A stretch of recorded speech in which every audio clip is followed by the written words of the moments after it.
사도행전 15장은 교회 역사상 최초의 종교회의를 다루고 있습니다. 교회 역사에서 많은 종교회의들이 있었고 또 그 회의를 통해서 기독교 신앙의 교리를 확립하고 또 이단들을 정리하고 하면서 오늘까지 교회가 왔습니다. 그 많은 종교회의 가운데 첫 번째 회의가 바로 사도행전 15장에 있는 예루살렘 공회입니다. 지난 시간에 앞부분을 11절까지 좀 다뤘고요. 오늘은 이어서 12절부터 29절까지 말씀을 좀 다루도록 하겠습니다. 베드로의 이야기가 11절까지 있었죠. 베드로 이야기의 핵심은 다른 것이 아니라 자신이 가이사랴에서 고넬료 집안 사람들에게 복음을 전했을 때 있었던 일, 그때 자기가 전한 복음을 듣고 그 예수 그리스도를 믿는 믿음으로 거기에 예루살렘에서 오순절 때 있었던 것과 똑같은 성령의 임하심이 있었다. 그래서 그 이방인 지역인 가이사랴에서 하나님께서 그 이방인들을 받으신 일이 있었다 하는 것을 이야기했지요. 12절 앞부분 온 무리가 가만히 있어 라는 이 말, 이것은 이 베드로 다음에 나섰던 바나바와 바울의 이야기를 지금 이야기하고 있고 13절에 보면 바나바와 바울에 이어서 또 야고보가 나서서 상황을 정리하는 의견을 하고 또 안디옥 교회에 편지를 보내자 이렇게 하면서 편지의 초안도 야고보가 발표하고 그것을 예루살렘 교회가 받아서 문서를 작성하고 또 그 편지를 전달할 사람 몇 명을 공식적으로 선임하고 그렇게 해서 바울과 바나바와 함께 이 편지를 안디옥 교회로 보내는 이런 이야기가 오늘 본문에 담겨 있습니다. 온 무리가 가만히 있어서 바나바와 바울이 하나님께서 자기들로 말미암아 이방인 중에서 행하신 표적과 기사에 관하여 말하는 것을 들었다. 그래. 좀 12절에서 눈여겨봐야 될 것은 바나바와 바울의 이름 순서입니다. 얼마 전까지만 해도 바울과 바나바 이렇게 얘기를 했었잖아요. 그런데 오늘 12절에서는 이 예루살렘 교회 공회에서는 두 번에 걸쳐서 순서를 바꿔서 바나바와 바울 이렇게 말합니다. 그 이유는 예루살렘 교회에 바울보다는 바나바가 훨씬 더 일찍 또 훨씬 더 잘 알려져 있었기 때문에 이렇게 이야기를 한 것입니다. 바나바와 바울이 하는 그 이방인 선교사에게 관한 보고를 들었다고 했는데 누가는 바나바 바울의 이 선교 보고를 요약하면서 주어를 하나님으로 두었습니다. 그러니까 하나님께서 바나바와 바울을 통해서 일을 하셨다고 이야기를 하는 거예요. 그러니까 이 두 사람의 이방인 사역의 주도권을 누가 주고 있었다? 하나님이 주고 있었다 하는 이야기를. 하나님이 주고 있었다는 것은 곧 성령께서 이들과 함께 사역하셨다 하는 것과 같은 뜻이 되겠습니다. 그런데 하나님께서 이 두 사람을 통해 이방인 중에서 행하신 많은 표적이 있었고 또 기사가 있었다. 성령께서 활발하게 사역하시는 증거를 이방인 사역 현장에서 보여주셨다 하는 사실을 이 두 사람이 보고했고 이것을 예루살렘 교회가 들었다 하는 것이죠. 그리고 그 말을 마치자 이제 13절을 보면 드디어 야고보가 나섭니다. 그러니까 제일 먼저 누가 얘기했죠? 베드로가 얘기했고, 두 번째로 바나바와 바울이 이야기를 했고, 이제 세 번째로 야고보가 나서서 이야기를 하기 시작합니다. 그러니까 예루살렘 공회가 모여 있다는 뜻이에요. 모여 있으니까 지금 순서대로 나와서 얘기를 하는 거예요. 맨 먼저 베드로가, 그리고 이야기하고 앉자 바나바와 바울이 이방인 선교사에게 대해서 보고하고, 이어서 이 두 사람의 이야기가 끝나자 이제 야고보가 나서서 상황을 정리하는 이야기를 하기 시작합니다. 말을 마침에 야고보가 대답하여 이르되 형제들아 내 말을 들으라. 이 야고보는 이견이 약간 있긴 한데 그래도 대체로 신학자들은 예수님의 형제인 야고보라고 생각을 하고, 이미 이 당시에 예루살렘 교회에서 굉장히 중요한 위치에 있었던, 그러니까 예루살렘 교회의 지도자 위치에 서 있었던 사람이라고 말을 할 수 있겠습니다. 그러니까 야고보가 예수님의 형제라면 예수님의 공생의 기간에 안 믿었죠. 믿지 않았어요. 그래서 예수님이 사역하고 돌아다닐 때 심지어는 막 귀신 들렸다고 해서 막 잡아다 정신병원에 가두려고 하고 온 가족이 그러고 쫓아다녔던 사람들 있잖아요. 그런데 어쨌든 언제 예수님을 믿었는지는 확실히 알 수 없으나 아마 십자가를 지고 죽고 그리고 부활하신 그 부활의 증거를 보면서 야고보가 예수님을 믿게 되지 않았을까 이렇게 생각이 되고, 그런 점에서 당시 예루살렘 교회의 최고 지도자 위치에 있었던 사람이 일어서서 형제들 내 말을 들으시오 이렇게 말하는 걸로 볼 때 지도자였음에도 불구하고 상당히 겸손한 사람이었다 하는 것을 알 수 있습니다. 지도자라고 해서, 리더라고 해서 어깨에 힘주고 그냥 목에 힘주고 이렇게 사람들을 막 윽박질러서 끌고 가는 것이 아니라 대단히 겸손한 자세와 또 겸손한 어조로 이야기를 시작했다 하는 것이죠. 14절 같이 읽겠습니다. 하나님이 처음으로 이방인 중에서 자기 이름을 위할 백성을 취하시려고 그들을 돌보신 것을 시므온이 말하였으니, 취한다 하는 이 말은 선택하신다. 하나님의 선택에 관한 얘기예요. 이 선택의 주체가 누구다? 역시 하나님이다. 그런데 하나님이 누구를 선택했다? 이방인들을 택했다는 거예요. 그러니까 이방인들이 일방적으로 하나님 나라를 밀고 들어왔다기보다는 그들이 복음 안으로 들어오게 된 결정적인 동기는 하나님이 그들을 택했기 때문이다. 이렇게 말하는 거예요. 야고보가 그렇게 얘기를 해요. 야고보는 유대인이죠. 유대인 지도자인 야고보가 이방인에 대해서 이렇게 얘기를 하는 거예요. 하나님이 이방인을 선택했다. 그런데 이방인을 선택한 목적이 뭐라고?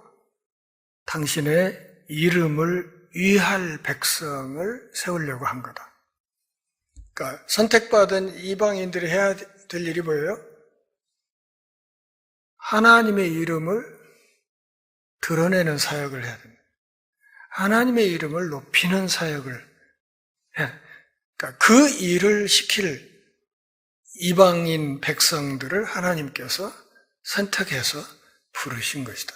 이 일은 전적으로 누가 하신 일이다? 하나님이 하신 일이다. 이방인들이 복음 안에 들어오게 된 것, 그건 전적으로 하나님께서 하신 일이다. 하나님이 주권적으로 행하신 일이다. 여러분들이 여기 왜 이렇게 와서 앉아 있어요? 응? 우리 한 200명이나 앉아 있는데, 응? 왜 이렇게 앉아 있습니까? 하나님의 주권적인 간섭이 있었기 때문에 여기 온 거예요. 무슨 우리가 뭐 특별한 열심이 있고 그래서가 아니라 하나님의 주권적인 이끄심이 있어서 우리가 신앙의 길에서 활동을 하고 그리고 그 길에서 벗어나지 않는 거예요. 저는 교회학교 아이들 이제 주일날 이렇게 움직이는 걸 보면 신기해요. 왜냐하면 아이들이 주일에 하고 싶은 게 얼마나 많아요. 게임도 해야 되고 걔들도 나름 바쁘거든. 업무가 공사가 다망한 사람들이에요. 아이들도. 그런데 주일 되면 거기 와서 앉아 있거든. 물론 와서 말짓하고 그냥 선생님 말도 안 듣고 그냥 그러지만 그래도 그 아이들이 거기 앉아 있어요. 누가 이끌었을까요? 성령 하나님이 이끌어 데려다 놓은 거예요. 거기다. 그 아이들 중에 나중에 어떤 복음의 일꾼이 나올지 아무도 몰라요. 전 세계를 잡고 뒤흔들 위대한 신앙의 일꾼이 안 나온다는 보장은 없잖아요. 그 아이들이 커서 나중에 어떻게 될지 아무도 모르는 거예요. 어쨌든 그 공사 다망한 아이들이 어째 그 시간에 거기 딴 데 안 가고 와서 이렇게 얌전히 앉아 있을까? 예배한다고. 신기하잖아요. 누가 하시는 일이다? 성령 하나님이 하시는 일이에요. 하나님이 데려다 놓은 거예요. 뭔가 당신의 뜻이 있어서 당신의 그 아이들을 향한 뭔가 계획이 있기 때문에 데려다 앉혀놓은 거예요. 그래서 어려서부터 복음의 물을 조금씩 먹이기 시작하는 거예요.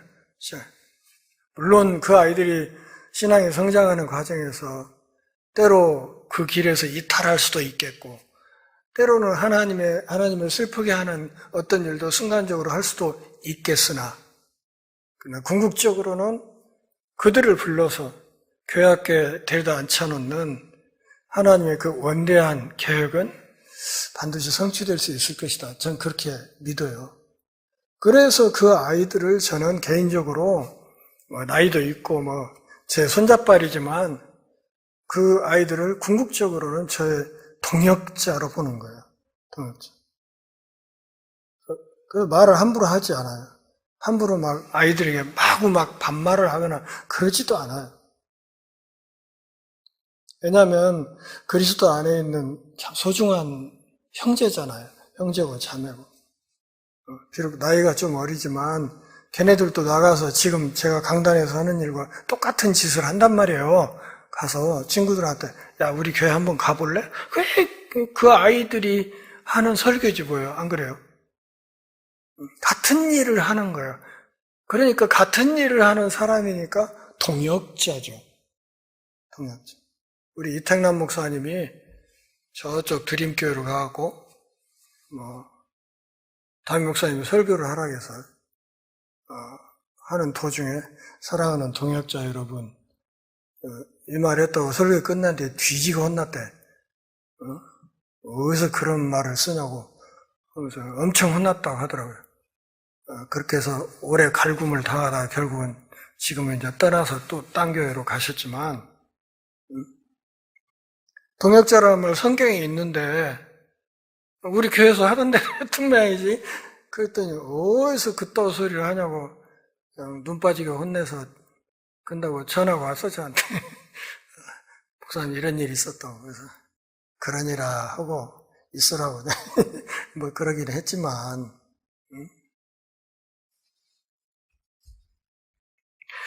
자기 이름을 위할 백성을 선택하셨다.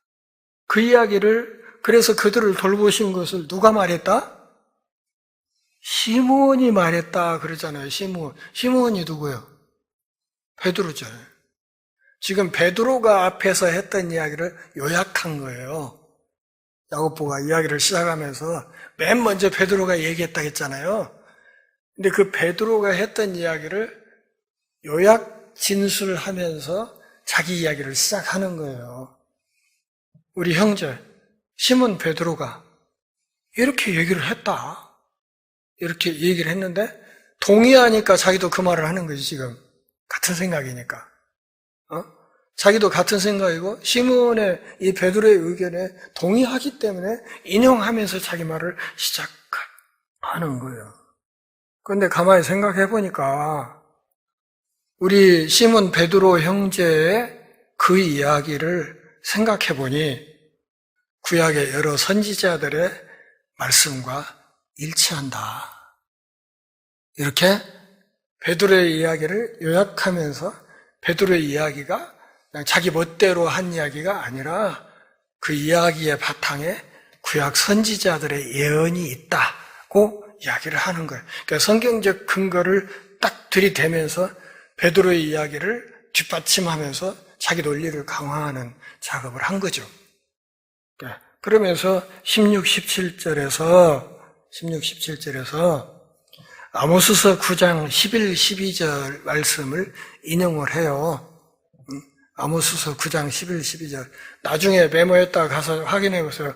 확인해 보시면 여기 16, 17절과 아모스서 9장 11, 12절은 표현이 살짝 달라요. 그러니까 거기 그 말씀을 그대로 문자 그대로 인용한 것이 아니라 그 취지는 받아서 인용을 하되 현재 신약 시대의 분위기와 현재 예루살렘 공회의 상황에 맞춰서 그 내용을 살짝 변용하고 그러면서 적용하면서 이야기를 해나가고 있다는 것을 알 수 있어요. 누가 했을까요? 야고보가 마음대로 했을까요? 저는 이것도 성령 하나님의 간섭이 있어서 그 아래서 이 변조가 이루어졌다. 그렇게 보는 겁니다. 그러니까 당시 상황에 가장 적절한 방식으로 야고보가 이 본문을 인용하도록 당시에 성령 하나님께서 현장에서 그렇게 본문을 변용, 적용하도록 그렇게 이끄셨다.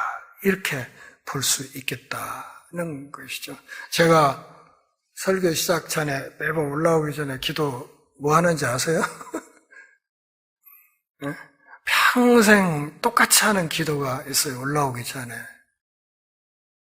하나님, 제 마음과 입술에 짚어 채워주시고 그러니까 제 마음과 입술에 파수꾼 세워주시고 허튼 소리 안 나게 막아주세요. 그러나 하나님 뜻에 합당한 말씀은 강하게, 담대하게, 그리고 조리 있게 정해진 시간 안에 잘 전달할 수 있도록 도와주세요.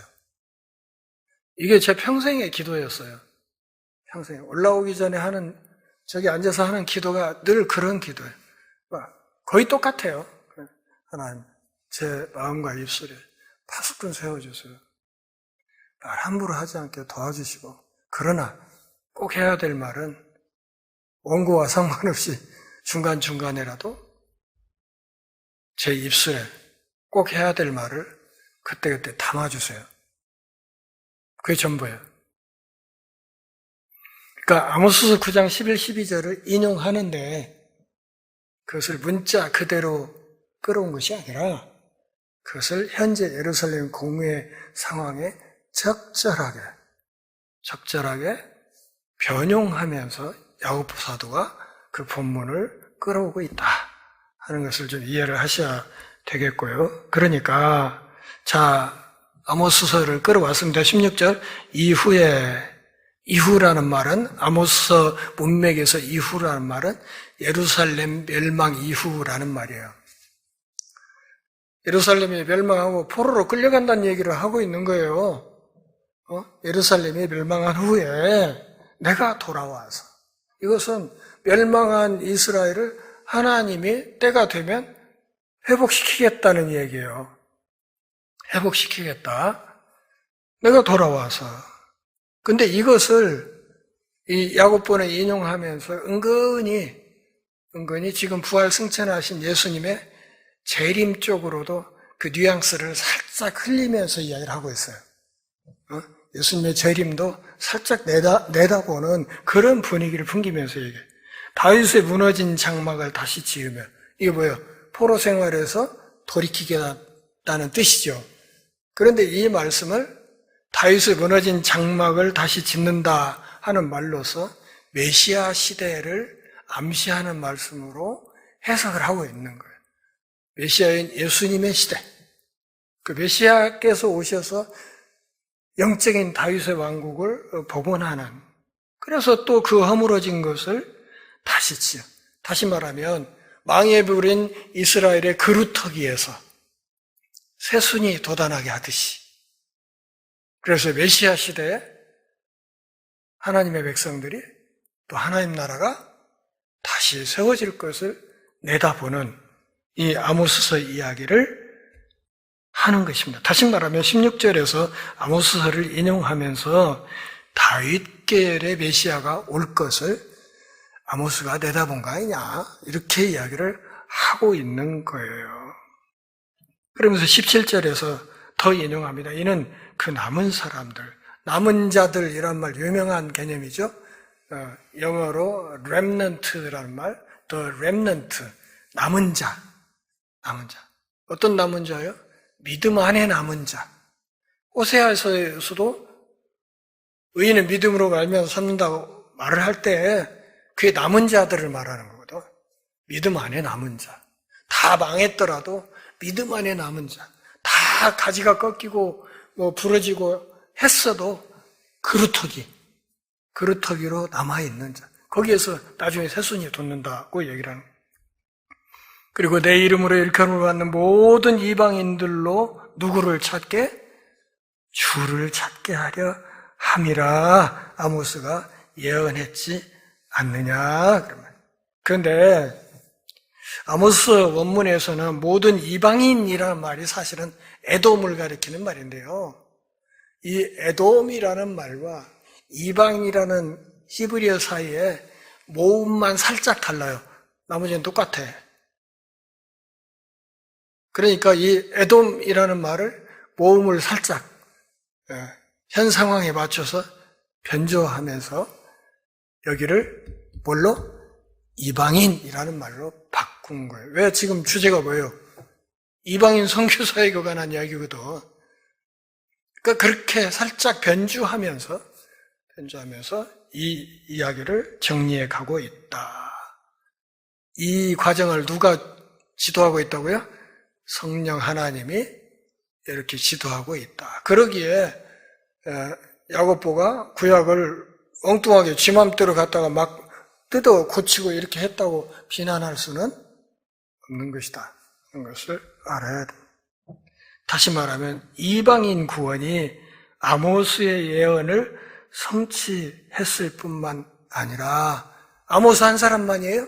앞에서 뭐라고 그랬어요? 15절에서 선지자를 단수로 얘기했어요? 복수로 얘기했어요? 복수로 얘기했죠?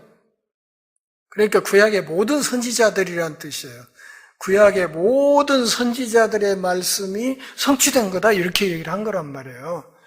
근데 그러면서 대표적으로 아모스서 9장 11, 12절 하나를 예로 들었을 뿐이지, 사실은 이 말씀 외에도 구약의 모든 선지서에 있는 모든 예언들이 다 이 이방인 선교 사역을 궁극적으로 내다보고 있었다 하는 이야기를 지금 하고 있는 것이죠. 그렇기 때문에 베드로가 했던 이 이야기가 구약의 선지자들의 말씀에 뿌리를 두고 있기 때문에, 그 뿌리는 확고한 것이기 때문에 이방인 구원을 이상하게 여기면 안 된다, 그 얘기예요. 우리가 이방인 구원을 이상하게 여기면 안 된다. 그리고 그 이방인들이 하나님 나라의 새로운 공동체에 들어온 것을 이상하게 생각하면 안 된다. 그러면 이제 그 다음 문제가 생기는 게 뭐예요? 받아들였으면 그 다음에는 서로 교제해야 될 거잖아요. 유대인과 이방인이 만나서 교제를 해야 될 거 아니에요. 교제. 그래서 그 교제하는 과정에 서로 껄끄러워할 만한 어떤 요소들, 그걸 지금 정리하는 작업을 오늘 본문에서 하는 거란 말이에요. 그래서 하나님이 뽑아내서 그 이방인들도 교회의 지체가 되도록 하셨다. 그렇기 때문에 이것이 우리 누구 뭐 피조물이 마음대로 한 것이 아니고 하나님께서 주도권을 가지고 이방인들을 뽑아서 당신의 품으로 이끄신 것이라면 그 하나님의 인도에 우리가 순응하는 어떤 조치들을 해야 되는 것이 맞는가 아니냐, 그 이야기를 지금 하려고 하는 것이죠. 그래서 18절에서 그렇게 말, 즉 예로부터 이것을 알게 하시는 주의 말씀이라 함과 같으니, 예로부터란 말은 태초부터 그런 뜻이에요. 태초부터 이 모든 것을 알게 하시는 이란 말의 속뜻은 행하시는, 태초부터 이 모든 것을 행하시는 주님의 말씀. 창조사역이 뭘로 이루어졌어요? 하나님의 말씀으로 이루어졌죠. 지금 그걸 말하는 거예요. 하나님의 말씀으로 창조사역이 이루어졌죠. 하나님 나라가 뭘로 이루어져요?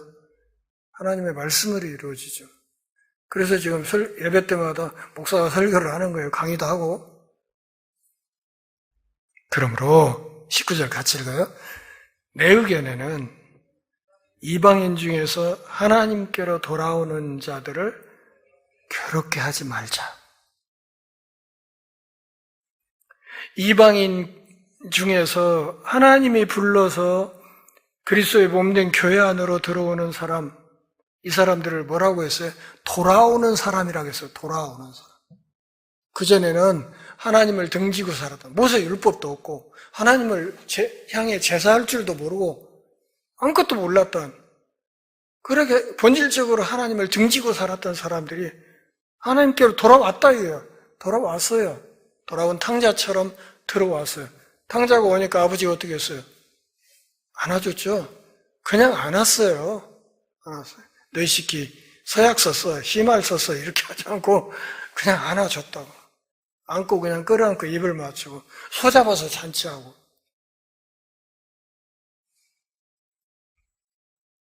왜 잔치했다고 그랬어요? 제가 전에 한번 설교한 적이 있는데 왜 동네 잔치를 했어요? 이 암송아지 고기 먹고 이후로 내 아들 뒤에서 쑥덕거리거나 손가락질 하지 말라고.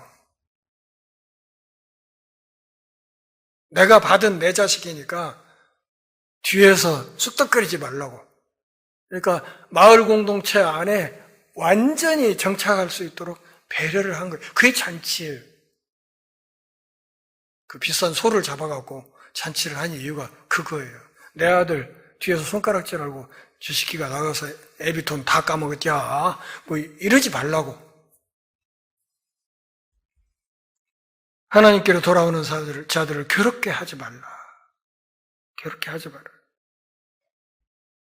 이 괴롭게 한단 말이 무슨 뜻이에요? 지금 할례를 말하는 거예요. 할례 받아야 된다고 했잖아요. 일부 유대인들이. 할례 받아서 유대인으로 만들어야 받아줄 수 있다 했잖아요. 그걸 말해요. 할례를 행할 때 지금 괴롭게 한다는 말이 무슨 뜻이냐면, 우리 애들 그 고추 수술해 놓으면 일주일간 종이컵 씌워 갖고 다니잖아. 이거 얼마나 불편하고 힘든 거예요. 그렇잖아요. 그러니까 그 할례 받는 그 고통스러운 절차 그렇게 하지 말자 그 얘기죠. 그 괴롭히지 말자 그런 얘기 하지 말고. 그러면 할례 대신 뭐가 필요해요? 오직 예수님을 믿는 믿음만 필요한 거 아니냐. 그 믿음이 있으면 그걸로 받아야지. 굳이 꼭 그 고추에 상처 내가지고 그렇게 괴롭게 해야 되겠냐. 그러지 말자 하는 얘기를 한 거예요. 불필요한 규제를 하지 말자. 우리가 똑같은 예수님에 대한 믿음만 있으면 됐지. 그 밖에 쓸데없는 걸로 귀찮게 하지 말자. 귀찮게 하거나 괴롭게 하지 말자. 다만 몇 가지 우리가 함께 함께 교제하기 위해서 필요한 몇 가지 사항만 이야기를 하자 해서 20절 같이 읽습니다.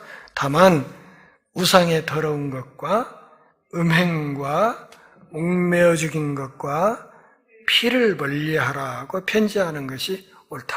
우리가 편지를 하나 보내는데 핵심 내용 4가지. 첫째, 우상의 더러운 거 뭐예요? 우상 앞에 바쳐진 제물. 이방 신전에서 우상 앞에 바쳐진 제물. 그거 함부로 먹지 말라고 하자. 왜냐하면 그거 먹는 걸 보면 유대인 그리스도인들이 상처 입어. 그러니까 그건 피하라고 하자. 두 번째, 음행. 피하라고. 음행이라는 것이 이방인 지역에서 아주 자연스럽게 이루어지던 거죠. 요즘 우리 사회에 그냥 이혼 아주 자연스럽게 됐잖아요. 돌싱 프로그램도 많고 해가지고 그냥 저 어릴 때만 해도요, 이혼하면 인생 쫑나는 줄 알았어, 사람들이. 근데 지금 그게 아니야. 그냥 자식 세워놓고 결혼식 하는 일이 다반사고. 당시 이방인 사회가 그보다 더 했단 말이야. 그러니까 그래도 믿음의 공동체에 들어오려면 그런 부분에서는 선을 긋도록 해야 된다. 지침 한 가지, 음행을 피하라. 또 목매어 죽인 것. 목매어 죽인 것이 이방 제물로 바칠 때 그 도살하는 과정을 말하는 거거든요. 그러니까 우상숭배와 관련해서. 또 피, 마찬가지죠. 노아 홍수 이후에 피채 먹지 말라고 했잖아요. 생명이 피에 있으니까 피채 먹지 말라고 했던 성경의 그 금기 사항도 있으니까 창세기 9장이죠. 피를 멀리하라고 편지하는 것이 옳다. 첫 번째, 세 번째, 네 번째는 음식 규제이고, 두 번째 음행이라는 것은 성윤리와 도덕에 관한 그런 규제. 이 4가지만 조심하라고 하자. 그렇게 해야 우리 이방인들과 유대인들이 함께 한 신앙 공동체로서 거리낌 없이 서로 교제할 수 있지 않겠냐. 그러니까 서로 간에 한 몸으로서, 한 공동체에서 서로의 교제를 위해서 이런 것들은 서로 좀 조심해달라고 부탁을 하자. 그리고 그거 외에는 달리 금할 것이 없다. 굳이 할례 받으라고 그렇게 하지 말자. 이렇게 야고보가 제안을 한 거예요. 지금 여기 4가지를 얘기를 했는데 이것이 구원의 조건이에요? 아니에요? 이게 구원의 조건 아니에요? 구원의 조건으로 보면 큰일 나요. 그게 아니고 이미 구원받아서 공동체 안에 들어온 사람들을 상대로 하는 이야기이기 때문에 교제의 조건을 말하는 거예요.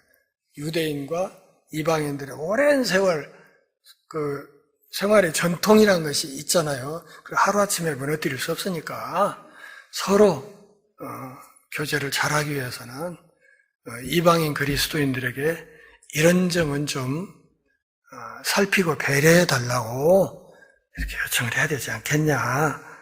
이렇게 이야기를 한 겁니다. 이렇게 하는 이유가 한 가지 더 21절에 추가가 된데 뭐냐면 예로부터 각 성에서 모세를 전하는 자가 있어서 안식일마다 회당에서 그 글을 읽었기 때문에 다시 말하면 이방인 지역이라고 해도 유대인 회당 공동체가 있었고 거기에도 유대인의 전통과 관습에 젖어 있는 사람들이 있기 때문에 이미 모세 율법을 알고 있는 사람들에게는 아무리 진리 안에 자유라고 해도 마음 한편으로는 좀 깨림직한 게 있을 거니까 그 사람들을 위해서라도 이방인 출신 그리스도인들이 이런 정도는 좀 조심해야 해줘야 되지 않겠냐. 그 이야기를 하는 거예요.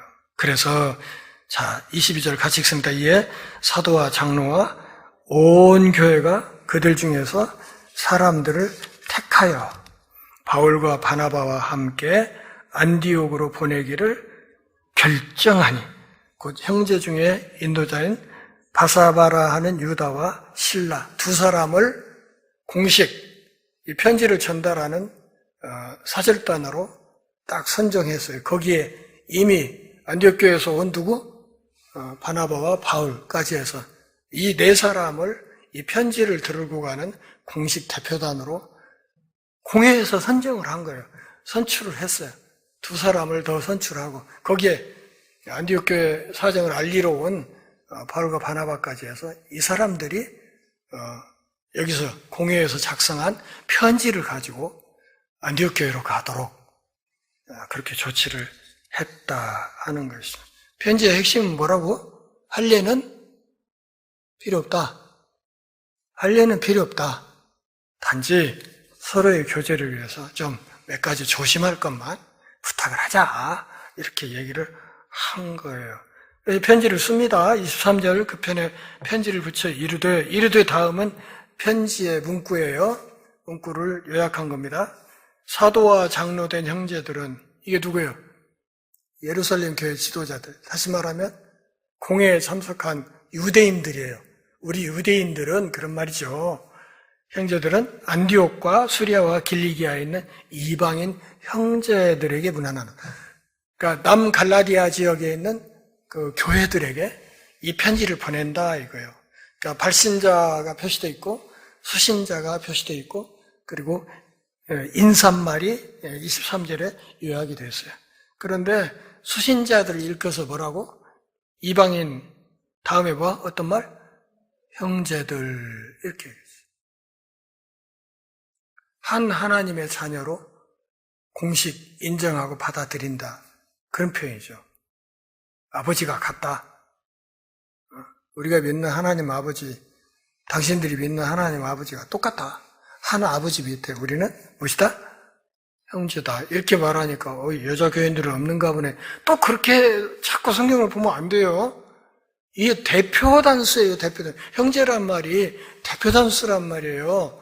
그러니까 이 형제들이란 말 속에는 뭐 또 자매들이란 말이 함축되어 있는 거예요. 하나님 아버지도 같은 말이에요. 그 아버지란 말 속에 어떤 말이? 어머니란 말이 함축되어 있는 거예요. 근데 고대 사회에서는 가부장 사회에서 최고 권위를 지니고 있는 존재가 아버지라는 존재였기 때문에 최고의 권위자라는 뜻에서 아버지라고 한 것이지 어머니를 무시해서 하는 말은 아니란 말이에요. 그러니까 이 말 속에는 아버지란 말 속에는 어머니란 말도 사실은 다 함축이 되어 있는 거예요. 형제들에게 문안합니다. 듣자하니 우리 가운데서 어떤 사람들이 우리의 지시도 없이 나가서 제 멋대로 나가서 그런 말이죠. 유대에서 온 사람들이 할례 받아야 된다고 했다고 했잖아요. 지난 시간에 이 녀석들 우리가 보낸 사람 아니요? 그런 말이에요. 이것들이 지구맘대로 가서 안디옥 교회를 좀 시끄럽게 한 모양인데 걔네들 우리가 공식으로 보낸 적 없어요. 그 얘기를 하는 거예요. 그래서 말로 여러분들을 괴롭게 하고 마음을 혼란하게 했다는 보고를 들었는데 걔네들 말 무시하세요. 그런 말. 그것들 말 들을 거 없어요. 공식적으로 우리가 보낸 게 아니에요. 지금 우리가 공식적으로 보내는 두 사람, 이 사람들이 진짜 공식 대표단이다. 그 이야기를 하는 거예요. 이들의 말을 들으라고 이 얘기를 하는 거죠. 그래서 우리가 사람을 택했다.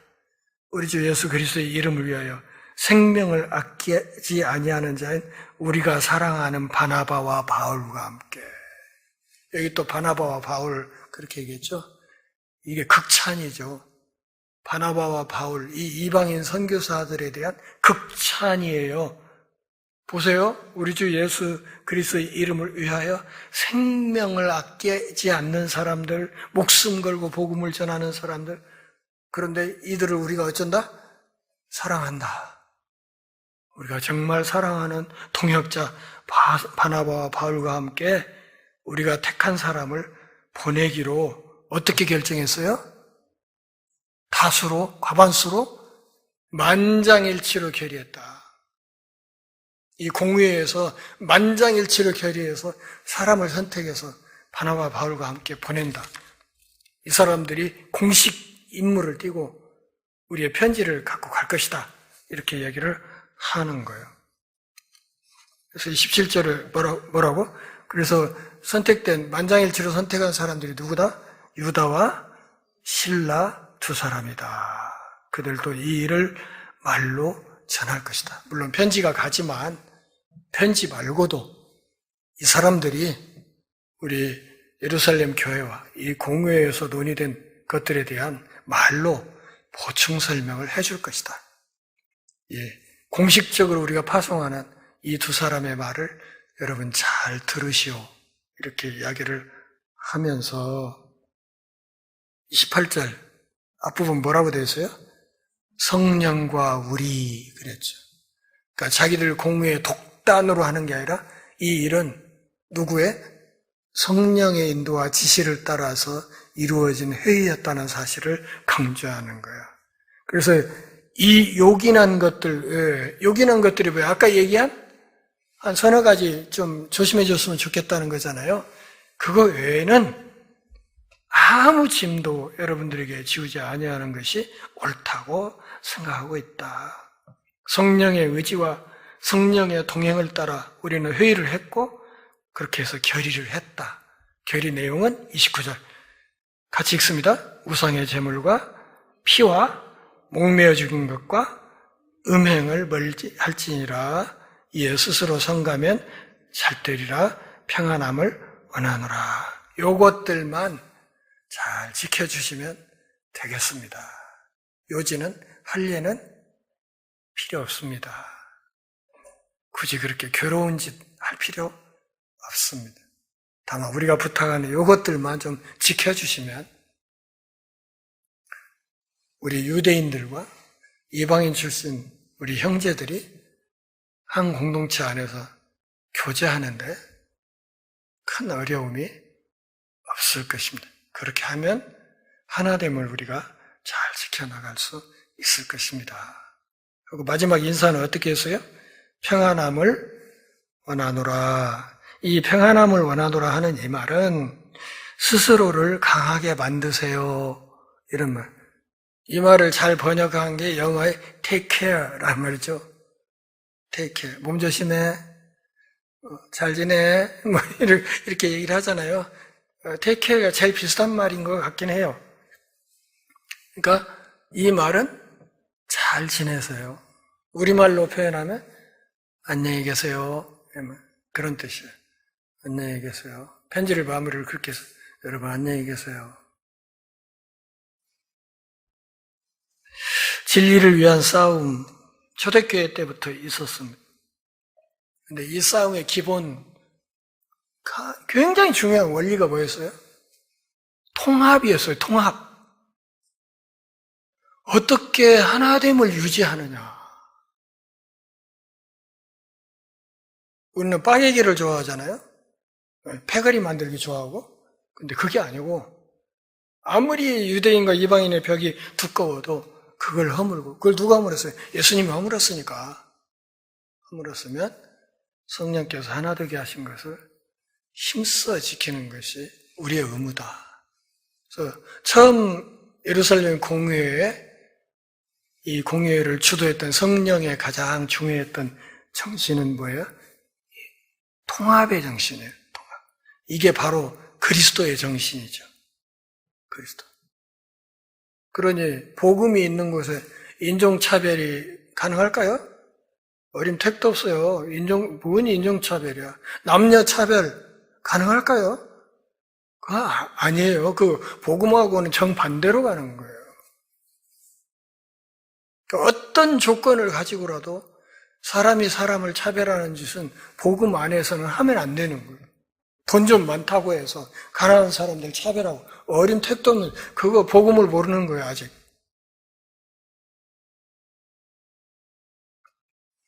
초대 예루살렘 공회의 이 통합의 정신, 이것이 바로 예수 그리스도의 정신이고 이것이 바로 예수 그리스도의 마음이다. 빌립보서 2장에서 사도 바울이 했던 너희 안에 이 마음을 품어라. 곧 그리스도 예수의 마음이다. 그렇게 얘기를 했잖아요. 제가 이제 신앙생활을 몇십 년 해보니까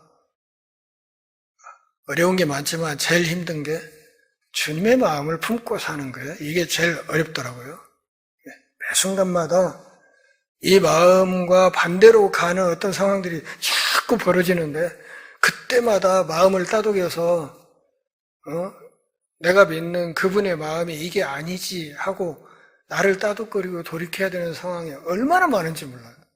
여러분은 안 그렇습니까? 주님의 마음을 품고 산다는 그 핵심 정신이 뭐라? 통합. 사람을 차별하지 않고 하나로 품고 가는 정신. 그것이다 하는 것을 확실히 마음판에 새길 수 있기를 바랍니다. 기도하겠습니다. 하나님 아버지, 오늘 또 우리가 함께 모여서 주의 말씀을 들으며 우리 신앙의 옷깃을 여밉니다. 삶이 다하는 그날까지 그리스도께서 하나 되게 하신 것을 힘써 지키는 복된 삶을 더 열심히 살아낼 수 있도록 은혜를 허락해 주옵소서. 예수님의 이름으로 기도합니다.